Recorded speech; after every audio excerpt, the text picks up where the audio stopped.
Welcome to the debate. The trading session of September 5th, 2025, it presented a really fascinating dichotomy in global financial markets. We saw a dramatic bearish reversal in U.S. equities, largely triggered by, well, an alarmingly weak August jobs report. And that quickly shifted the market's focus from, optimism about Federal Reserve rate cuts to a pretty pervasive fear of economic slowdown.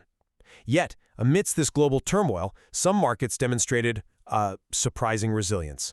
So the central question we'll explore today is, to what extent did local factors genuinely insulate global markets from the U.S. economic shock on September 5th, 2025? Or did global contagion ultimately prevail, maybe in more nuanced ways? I'll be arguing that strong domestic catalysts and unique regional conditions allowed certain markets to effectively buffer or maybe even decouple from the U.S.-driven macroeconomic shock. And I'll be contending that, despite some of that localized strength, the pervasive nature of global economic linkages, well, it ultimately ensured contagion, and that contagion was visible in specific market segments and asset classes, rather than showing true insulation or, full decoupling. Right. This question of insulation versus contagion is critical. And for me, the events of September 5th vividly illustrate the power of local narratives, local policy, in buffering these global shocks. India, I think, serves as a really compelling case study here. Despite the significant U.S. jobs report and the subsequent sea of red across many major global markets, Indian benchmarks, the BSE Sensex and Nifty 50, their two main equity indices, they ended the day nearly flat. This remarkable resilience was primarily attributed to a powerful domestic catalyst, significant revisions to the goods and services tax, the GST structure, which is India's big consumption tax. That was announced by the government earlier in the week, and it was aimed squarely at boosting consumption. This led to a distinct sectoral rotation within India. You saw Nifty Auto surging, 1.25%, and Nifty Metal gaining 0.68%. As these sectors were seen as direct beneficiaries of those new tax policies. So this internal market dynamic, rather than a broad capitulation, demonstrates that a positive domestic policy story was potent enough, really, to counteract the negative macro news from abroad. And furthermore, European markets showed a much more muted reaction, the FTSE 100 declining only 0.05%. Maybe that was due to existing Eurozone growth concerns already being somewhat priced in, or perhaps strong regional data released earlier. And Tokyo's Nikkei index even posted strong gains, so it indicates that regional performance was often heavily influenced by unique local economic factors and policy news that day. Okay, while I absolutely acknowledge the presence of those local factors, the data from September 5th, for me, unequivocally points to the underlying persistence of global contagion. Even when it seems masked by broader market resilience. Take the Indian market again. Though it appeared flat overall, it experienced a significant decline in its Nifty IT index. That was the biggest laggard, falling 1.44%. Now, this sharp decline in the IT sector, it can be directly linked to the fears of a U.S. slowdown. Why? Because major Indian IT firms derive such a substantial portion of their revenue from clients in North America and Europe. A huge portion, yeah, exactly. So this selective punishment of globally exposed sectors, even as domestic-focused sectors rallied, it reveals that investors were, selectively punishing companies with direct exposure to a potential U.S. recession. The Nifty IT index, in this context, really served as a kind of bellwether for global contagion despite the overall market's resilience. And moreover, let's not forget the U.S. indices themselves. After their initial surge, they all sold off throughout the day, ending firmly in negative territory. European bourses likewise ended with losses, albeit, yes, muted ones. Shanghai and Hong Kong also registered declines of over 1%. So this broader negative sentiment across major global regions reinforces the idea that the U.S. economic shock ultimately did ripple outward. Okay, your point about the selective impact on IT firms in India is, well, it's compelling. And it does challenge the idea of broad-based insulation. But let's unpack India first. When you see the Indian market ending nearly flat with such a significant sectoral rotation happening underneath, driven by domestic policy like those GST reforms boosting auto and metals, isn't that almost by definition a textbook example of decoupling? The market as a whole didn't succumb to the external bearish pressure. It found internal strength to pivot. This really shows how local fundamentals can actually sometimes override those global macroeconomic headwinds for the market overall. I'm sorry, but I just don't buy that it's true decoupling in the full sense. The explicit link, the one we both acknowledge, between the nifty IT sector's 1.44% decline and U.S. slowdown fears is undeniable. This isn't broad decoupling, it's more like targeted contagion. A market can't be considered truly insulated if a significant, globally exposed part of it collapses or nearly collapses due to external news. The overall flat index, to me, merely reflects a coincidence, maybe a fortunate one for some investors, of strong local positives offsetting strong global negatives.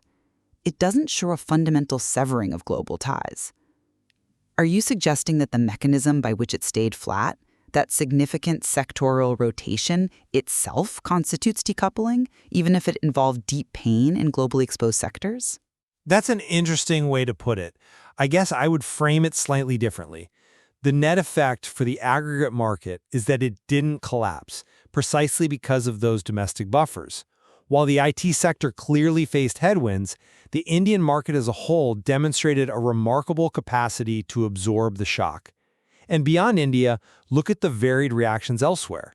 The more muted losses in European markets, the strong gains in Tokyo. They indicate that even if not fully decoupled, many markets either had already priced in some global weakness or perhaps possessed strong enough internal factors to prevent the kind of full-scale sell-off we saw in the US. The global reaction was indeed varied. It wasn't uniformly negative, which suggests effective localized buffering in many instances.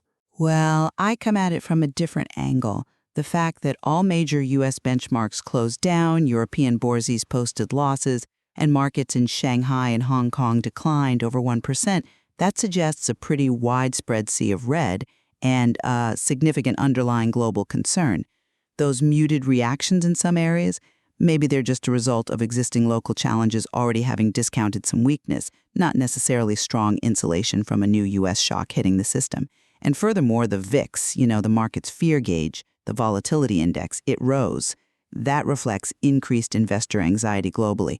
So, advocate, you highlight localized buffering, but doesn't the global rise in the VIX indicate a more pervasive underlying fear across the board, something impacting all markets regardless of their specific day's closing numbers? I think this scenario offers a clear lesson for investors. It's less about a binary, global or local focus, and more that September 5th demands a kind of layered analysis. Robust domestic catalysts, they aren't just identified, but they also need to be stress-tested against their potential to buffer or maybe even overcome specific external shocks. It's about understanding the nature of the shock and the composition of a market's resilience, rather than just broad-brushing global macro trends across everything. That's a compelling argument for nuance, I agree.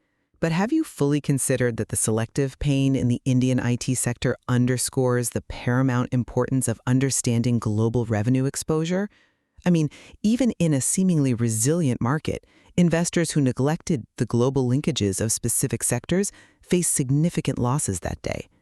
The Nifty IT index's role, as I said, as a bellwether for global contagion, it means a nuanced view of interconnectedness is absolutely crucial for asset allocation, regardless of how a broader index might appear on the surface. We certainly explored some fascinating nuances today. The complex picture of September 5th, 2025, it powerfully illustrates that while global interconnectedness is, well, undeniable, potent domestic policy and economic drivers can create a strong counter-narrative. As we saw in India's overall market performance, specific markets can achieve remarkable resilience and even demonstrate a degree of decoupling from significant external shocks. And that underscores the enduring value of granular, local market analysis. I'm still not entirely convinced by that framing because the day's events, for me, underscore the pervasive nature of global financial contagion, even when strong local factors are in play. The specific indirect impact on sectors with global revenue exposure, like Indian IT, just highlights that fundamental economic linkages persist quite strongly. Investors really must maintain a rigorous, nuanced view of interconnected risks and not underestimate the power of global headwinds, even when local news seems to offer a temporary buffer. Yeah, the intricate dance of September 5th definitely forces us to rethink maybe conventional notions of insulation versus contagion. Right. It's clear that global shocks are now often maybe more surgical, impacting specific revenue streams while broader markets might appear stable due to these countervailing local forces. And that complexity means investors probably need to move beyond simple aggregate market analysis. Absolutely. Cultivate a granular, sector-by-sector understanding of both global exposure and domestic drivers simultaneously, or risk some significant blind spots. There is clearly much more to explore in understanding the intricate dance between these powerful forces.